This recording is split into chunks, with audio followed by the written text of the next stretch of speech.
Hello and welcome. I'd like to talk about csc249 m3lab2. In this video I will cover both languages. One thing I'd like to show you, if you look at my repository, which is github.com/norsafdcc/csc249. So you could just go to this URL and just directly browse my code. It is public. How is this laid out? Well, I have here by module, so module 3 sorting, and we're looking at m3lab2. Now, if you look at any of these files, you can actually look at the version history to see. In both cases for these projects, I started with the Zybooks code that's provided. So I mentioned here that you're going to look up in Zybooks for your relevant book and get the code. But you can also look at my code. Now, there's nothing stopping you just copying my code directly, but the idea here is you want to learn how this works. And of course, you're going to want to add this user input, which I do not have in this example. So you'll want to start with the code I have and then add the additional code. All right, let's look at what this code looks like. So if I were to click these files, I can read the code here and I can kind of look at it like this.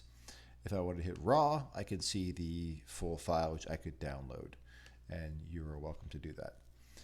You could also just sort of copy and paste, but if you copy and paste code here, I think, no, it'll avoid the line numbers. That's sort of important. So I want to show you a sort visualizer.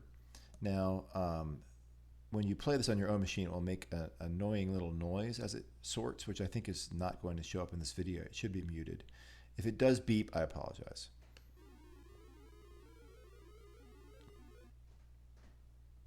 All right, I've now randomized the data. So this is selection sort. This was m3t1. So how does selection sort work? Well, it finds the lowest item and sticks it on the left and continues until it's done. Let's kind of watch that working. There we go. I kind of didn't have that scrolled down enough. Let me show you a little bit better than this. Okay, there we go. And you can see down here it talks about how to implement the code. Some nice little tricks here. So let's restart this. Here's the bottom value, so here we can see everything. Great. I'm going to now sort, and you'll see it sorts from the smallest one up. And that matches how selection sort works as we implemented it. That last green bit is checking that it's actually correct. Now let's look at merge sort. Merge sort is going to do chunks. And if you think about how binary search works, where we check half the file, and then half of half, which is a fourth, and then an eighth, and so forth until we get to a part. What you can kind of see here is merge sort works the same way. Now, if you're not sure about merge sort, I would recommend watching the MIT video that I posted in Module 3 resources. It's fairly long, but it does give a very good explanation. So let's show you how this works. I'm going to randomize the data. And what you're going to see is these chunks will be sorted. And then the chunks are sorted, and then at the end, the chunks are merged together. So let's watch this. So I see on the left here, it's sorting these different sections, and now it's sorted the first sort of quarter of the file, and the second quarter of the file is going to be sorted soon, and now it'll sort this first half. That's the merge process. This is a recursive algorithm, so it can be a little tricky to understand because it's actually calling down to this lowest level where it's sorting these small little chunks and then merging them together. So this is the next to last merge where it has two parts, and now it's going to merge the final bit. And within a merge, you just look for, within these two parts, what's the smallest one and put it on the left. So that's merge sort. Okay. Now the code's provided. Now what I want to show you is, for Python, I'll do both of these in this video. So for Python, I've got my code here that I downloaded from GitHub. And I have some information here as to what I'm doing, which kind of talks about how these different merges happen. Again, if you choose to use this for the homework and I want to add swaps and compares, you want to think about where are you swapping, where are you comparing. I'm going to run this code here. And here it says unsorted. Here's my data. It's merging these indices, 0 and 1, 0 to 1 and 2 to 2, 3 to 3 and 4 to 4, 0 to 2 and 3 to 4. So this is equivalent to completing merging the first half of the list. And then this merges the second half of the list. And then finally, we merge the two halves together. Again, it's kind of a tricky algorithm, so it can take some time to look at. And you'll want to figure out how you can add in your own user input to sort these. You could just change those values if you want. You don't necessarily have to use like CN or input. But I encourage you to try it. I think it'll make you understand it a little bit better if you can feed it arbitrary lists and see how it works. So now for comparison, I'll show you the C++ code. Again, the idea here is we have a function for merge, and we have a function for merge sort. And merge sort is where we sort the left and right partitions, and then at the end we merge those partitions together. Okay, so this is just partitioning the work into pieces. What merge does is take both sides of the partitions and just take the smallest element between the two. Because if your left and right sides are already sorted, then the first element of left and first element of right, well, those are the two first elements in the merged list. And so you just need to know which of them comes first. Is it the first element in L that goes into the new array, or the first element in R that goes into the array? So just like with a binary search, you're either too high or too low.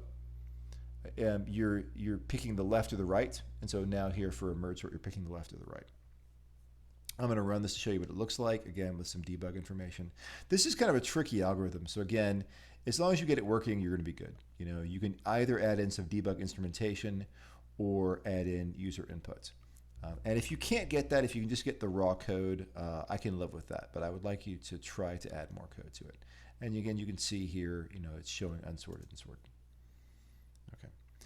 Hopefully that'll get you started. Again, I know this is fairly complicated. While I'm here, I want to talk a little bit about the homework as well. So in the previous 4 assignments, you've done different sorts. And what I'm asking here is in the homework for bronze, you can pick any of the algorithms that we did not do in the previous assignments. So don't use insertion, selection, or merge. You could use anything else. You could use shell sort. There's a lot of other ones in SciBooks. And if you don't want to use any of the ones in SciBooks, bubble sort, you could easily, you know, Bing or DuckDuckGo this and find a good example of how to implement bubble sort in your chosen language. And then, you know, looking at that as an example, implement your own version and run it. So you're just asked for bronze for the homework to implement any search, any sort at all. And the user should type in the list or the array and then type in the values. I don't care if you use ints or floats, and then print it out and then sort it and print the sorted list. Now for silver, I add this idea of debug and swap. So if you watch the previous lab video, lab 1, it talks about how you might track for these things. A comparison is anytime you have an if statement, whether the if statement fires off, it's true or false, either way, you did a compare. It was work done to check those things. Anytime you swap 2 values, which of course you know is you copy A into temp and then temp into A and then B, you know, A into B, you know, I got that wrong, but you get the idea. Whenever you're swapping values using a temp variable, that's a swap. So you would increase the number of comparisons. So you would print out the swaps and comparisons. Finally, if you want to go for gold, which is a lot of work, so I'm not saying you have to do it, but you might choose to do it. You do the same thing twice. So what you do is you do bronze and silver for one sort algorithm, and then do it with another sort algorithm. And of course, the easiest way probably would be use insertion or selection sort. Those are kind of the easiest ones you did in T1 or T2. And what you want to do is you would type in a list or array, and then it would say, oh, with comparison, so using selection sort, it took X compares and Y swaps.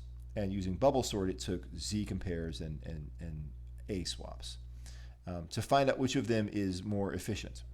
Now, again, this is some tricky stuff. So it's just getting your feet wet. We're not going to get any deeper into sort than this for now. The next module, module 4, we're going to ease up on this technical difficulty here. We're going to be working with some more simple systems. So just get through it and you'll be fine. I encourage you to go for bronze or silver, and then only if you really have extra time to do gold. So hopefully that's helpful, and I'll see you in the next module.